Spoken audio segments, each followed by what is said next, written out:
అటవీ భూములపై కన్నేసిన బడా కంపెనీలు ఇప్పుడు ఆ భూములను కొట్టేయడం వారికి ఈజీ అయిపోయింది. ఎందుకంటే పాలకులు వీరికి ఆఫీస్ బాయ్ కంటే ఎక్కువగా సర్వీస్ ఇస్తున్నారు. బడా కంపెనీల్లో కూడా కొత్త ట్రెండ్ మొదలైంది. ఎవరు గవర్నమెంట్ కు దగ్గరగా ఉంటారో వారితో టైఅప్ అయితే చాలు. ఇప్పుడు కేంద్రంలో అదానీదే హవా. అదానీ చెప్పిందే జరుగుతుంది.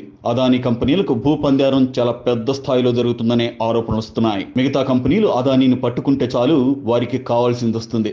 పైగా అన్ని తన పేరు మీదే అయితే ప్రమాదం కాబట్టి ఈ కంపెనీల పేర్లు కూడా వాడుకుంటున్నాడు అదానీ. ఇప్పుడు వీరందరి టార్గెట్ అటవీ భూములే. అందులో చాలా వరకు గిరిజనుల చేతిలో ఉన్నవే. ఈ కంపెనీలకు వంతపాడే పార్టీలే మళ్ళీ ఇదే గిరిజనుల ఓట్లు గెలుచుకోవడానికి ఇప్పుడు కసరత్తు చేస్తున్నాయి. అడవుల్లో గిరిజనులు సేద్యం చేసుకునేది అటవీ భూముల్లోనే. ఫారెస్ట్ జోన్ పేరుతో ఇప్పటికే చాలా చోట్ల గిరిజనులను వెళ్లగొట్టారు. వ్యవసాయం చేస్తుంటే వేధిస్తున్నారు. మరోవైపు వారు పండించిన పంటను అమ్ముకోలేని పరిస్థితి. ప్రభుత్వాలు ఎన్ని పేర్లు చెప్పినా చివరకు బ్రోకర్లదే రాజ్యం. వారికి తెగనమ్ముకోవాల్సిన దుస్థితి గిరిజనులది.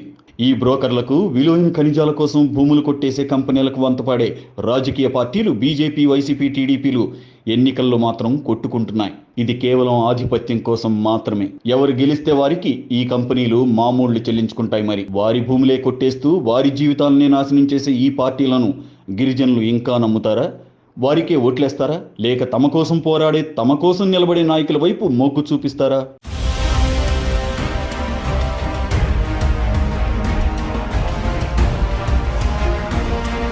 ఈ వీడియో గనక మీకు నచ్చినట్టయితే లైక్ చేయండి, షేర్ చేయండి, సబ్స్క్రైబ్ చేసుకోండి.